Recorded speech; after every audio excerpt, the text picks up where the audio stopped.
क्योंकि बाइबल में क्या लिखा हुआ है?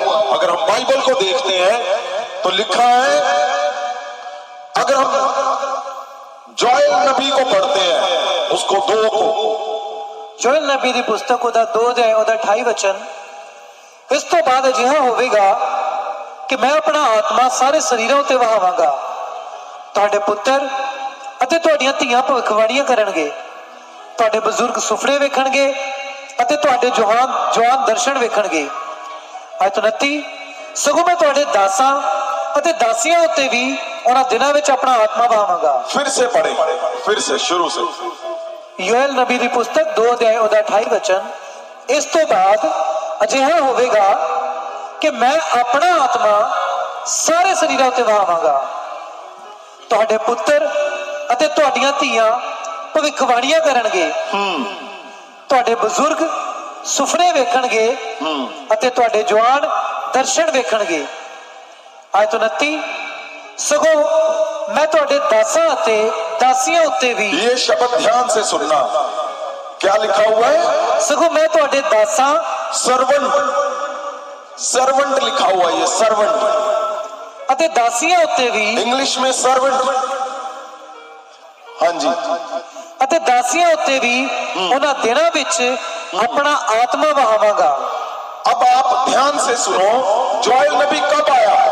जोएल नबी प्रभु यीशु से, अगर हम देखते हैं प्रभु यीशु से पहले अगर जोएल नबी का समय देखा जाए तो लगभग 850 साल, 830, 835, लगभग इतने साल पहले, प्रभु यीशु के आने से पहले जोएल नबी ने बोला कि ऐसे होगा। वो इंतजार कर रहे थे। 100 साल निकल गया, 200 साल, 300, 400, 500, 600 साल, 700 साल, 800 साल निकल गया। 850 साल के बाद परमेश्वर प्रभु यीशु का जन्म हुआ। और अब जब परमेश्वर काम किया, परमेश्वर जी ने, प्रभु यीशु जी ने जब काम किया तो परमेश्वर अपने मिशन को कामयाबी के साथ करके चले गए। और अगर हम प्रेरितों के काम, रसूलां दे करतब उसको पढ़ते हैं तो उसमें क्या लिखा हुआ है? रसूलां दे करतब 2 अध्याय ਉਹਦਾ 17 वचन, परमेश्वर आखदा है, जब पवित्र आत्मा जी आए, ये उसके बाद पतरस जब प्रचार कर रहा था तो क्या बोला, क्या हुआ? परमेश्वर आखदा है कि अंत दे दिनां विच ऐ होवेगा कि मैं अपना आत्मा सारे शरीरों उत्ते वहा देंगा। ये कितने साल फिर बोल रहे हैं? 800, लगभग 30-35 साल बाद फिर बोल रहे हैं। हाँ जी, ਸਾਰੇ ਸਰੀਰਾਂ ਉੱਤੇ ਵਹਾ ਦਿਆਂਗਾ ਅਤੇ ਤੁਹਾਡੇ ਪੁੱਤਰ ਅਤੇ ਤੁਹਾਡੀਆਂ ਧੀਆਂ ਭਵਿੱਖਬਾਣੀ ਕਰਨਗੇ, ਤੁਹਾਡੇ ਜਵਾਨ ਦਰਸ਼ਨ ਵੇਖਣਗੇ ਅਤੇ ਤੁਹਾਡੇ ਬਜ਼ੁਰਗ ਸੁਪਨੇ ਵੇਖਣਗੇ। सुनो ध्यान से, आज कुछ अहम, क्या जोएल नबी से लेकर ये समय जो बताया जा रहा था, ये समय जो बाइबल के अंदर लिखा हुआ है, अगर इसको टोटल मिला दें तो लगभग 3000 साल से भी ज्यादा समय बनता है। 3000 साल, 500 साल, फिर 1000 साल, फिर 1500, 2000, 2500, 3000 साल के बाद फिर वही शब्द दोहराए जा रहे थे। उसके बीच में क्या हर इंसान, हर जन वैसा नहीं कर पाया? हर जन, कोई भी जन, जहां लिखा हुआ है, इसको ध्यान से शुरू से पढ़ें। परमेश्वर आखदा है कि अंत के दिनों में ऐ होवेगा, अंत के दिनों में क्या होगा? कि मैं अपना आत्मा सारे शरीरों उत्ते वहा देंगा। सबके शरीरों पे क्या कहा? ਸਾਰੇ ਸ਼ਰੀਰਾਂ ਉੱਤੇ ਵਹਾ ਦਿਆਂਗਾ सबके शरीर पे बहा दूंगा, ਅਤੇ ਤੁਹਾਡੇ सबके शरीरों पे। पास्टर, अपोस्टल, प्रोफेट, संत, नबी, कुछ नहीं लिखा। लिखा सबके ऊपर मैं अपना आत्मा बहाऊंगा। अब सब में कौन है? अगर वहां पे आ जाता कि मैं अपना आत्मा अपने चुने हुओं पे, तो यहां क्वेश्चन मार्क हजारों लोगों ने उठाना था। नहीं जी, आप तो चुने हैं, ये तो चुने ही नहीं हुए। लेकिन अगर यहां पे आ जाता कि नहीं, जो 2 साल ऐसे करेंगे, 3 साल ऐसे रखेंगे रोजे, फिर वह करेगा, ये करेगा। परमेश्वर ने क्या कहा? अंत के दिनों में मैं अपना आत्मा सबके ऊपर। ये बात जब मैं सुनता हूं तो मेरी रोम रोम में महासामर्थ भागती है। क्यों? सबके ऊपर लिखा, सबके ऊपर परमेश्वर ने कहा किसी को नहीं छोड़ूंगा, मैं सबके ऊपर बहाऊंगा। मैं किसी को, वो कोई भी धर्म जात का किसी का भी क्यों ना हो, वो मुझे बुरा अच्छा कुछ भी क्यों नहीं है, मैं सबके ऊपर अपना आत्मा बहाऊंगा। ये नहीं कहा मैं पवित्र लोगों के ऊपर, मैं अपवित्र को छोड़ दूंगा। उसने कहा सबके ऊपर। तुम चाहे जितना मर्जी कीचड़ में क्यों नहीं धंसे हुए, तुम व्यभिचार में क्यों नहीं धंसे हुए, परमेश्वर का जब आत्मा तुम्हारे ऊपर से बहेगा, वो तुम्हें निकाल कर वो पवित्र से भी पवित्र बनाकर खड़ा कर देगा। परमेश्वर का देखो मन, परमेश्वर का मन देखो क्या बोल रहा है।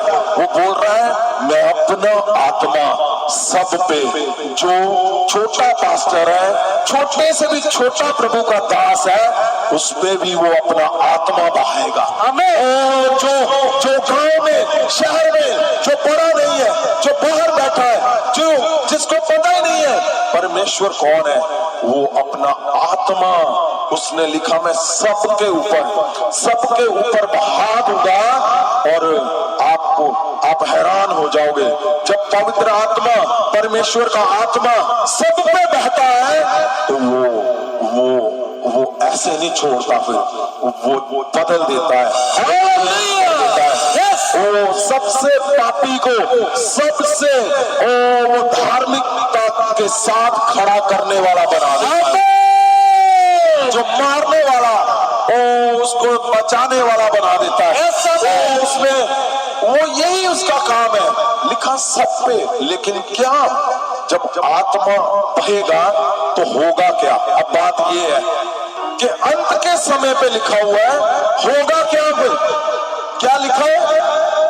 ਅਤੇ ਤੁਹਾਡੇ ਪੁੱਤਰ ਅਤੇ ਤੁਹਾਡੀਆਂ ਧੀਆਂ ਭਵਿੱਖਬਾਣੀਆਂ ਕਰਨਗੇ। अब देखो क्या लिखा हुआ है। लिखा सबके ऊपर परमेश्वर अपना आत्मा बहाएगा। और अब ये सबके ऊपर बहाएगा मतलब बहुत गहरा है। मेरा क्या एम है? मेरा एम क्या है? मेरा मेन गोल क्या है? मेरा गोल है हर एक जन महासामर्थी बने और चमत्कारों को।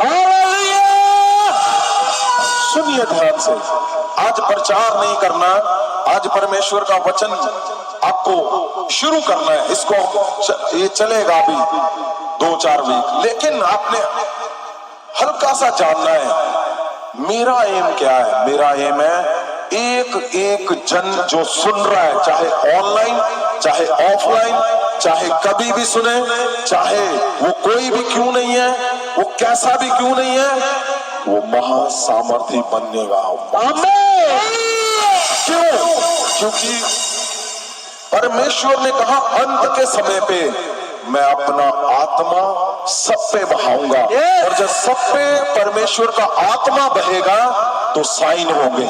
क्या साइन लिखे? ਅਤੇ ਤੁਹਾਡੇ ਪੁੱਤਰ ਅਤੇ ਤੁਹਾਡੀਆਂ ਧੀਆਂ ਭਵਿੱਖਬਾਣੀ ਕਰਨਗੇ। ओ भविष्यद्वक्ता बन जाओगे तुम। अब भविष्यद्वक्ता ऐसे थोड़ी बनता है। भविष्यद्वक्ता का मतलब है आप चिन्ह चमत्कार भी करोगे। ऐसे नहीं कि तुम भविष्यवाणी करते हो।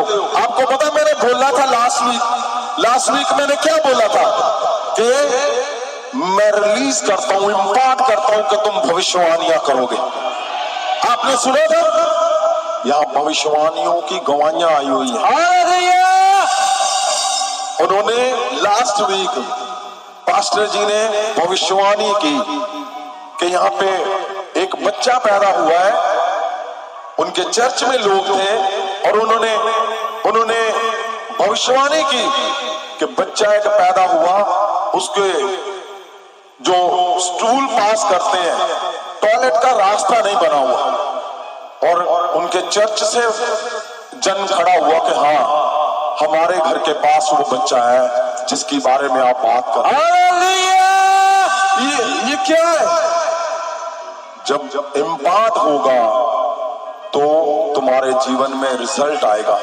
लेकिन अभी बात क्या हो रही है? अंत के समय पे अब 3000 साल पहले भी ये बात हो रही थी। अब 3000 साल 2300 साल बाद भी वही बात हो रही थी। लेकिन आज 3000 साल बाद वो बात पूरी हो रही है। क्यों? मेरा एम क्या है? मुझे मिशन दिया गया परमेश्वर का कि जितने जन सुनेंगे वो सुनने वाले नहीं, वो चमत्कार करने वाले बनेंगे। क्या तुम चाहते हो चमत्कार करने वाले बनो? सुनो, यहाँ कितने लोग हैं जो आम थे, आम पास्टर नहीं थे, आम सुनने आते थे। वो जबरदस्त चमत्कार करते हैं, जबरदस्त। हालेलुया! रोज चमत्कार करते वो कौन थे? अब सुनकर देखो, क्या आम इंसान कितने लोग हैं? ईमानदारी से हाथ खड़ा करना। कितने लोग हैं जिनको जो आम अपने आप को समझते हम चमत्कार नहीं कर पाएंगे, हमें ये बहुत मुश्किल काम है। वो हाथों को उठाओ, मैं देखना चाहता हूं जिनको लगता है कि मैं चमत्कार नहीं कभी कर पाऊंगा। देखो, हाथों को नीचे करो। आपके बीच में मैं गवाहियां देता हूं, वो लोग जैसे आप खड़े हो, आपके जैसे लोग जो बिल्कुल सिंपल थे, कुछ नहीं पता था, वो अपने आप को यहाँ पे लेके आए थे कि हमें चंगा होना है, हमें आगे बढ़ना है, हमारे घर गृहस्थी में सब कुछ अच्छा हो जाए हमारे चर्च में। लेकिन हुआ क्या? इम्पार्टेशन हुई, परमेश्वर का आत्मा उन पे जब बहा महासामर्थ, वो चमत्कार करने वाले बन गए। वो हाथों को उठाओ, कहां खड़े हो? नहीं, सब लोग नीचे करो। जो सिंपल लोग थे और वो चमत्कार कर रहे हैं। देखो, वो देखो, सिंपल लोग जो चमत्कार कर रहे हैं।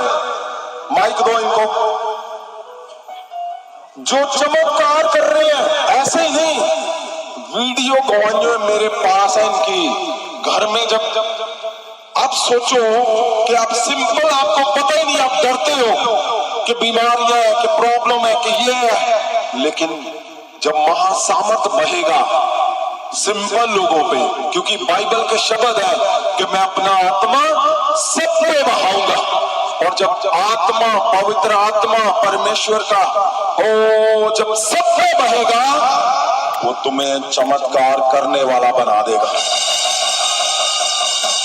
अगर माइक आ चुका है तो क्या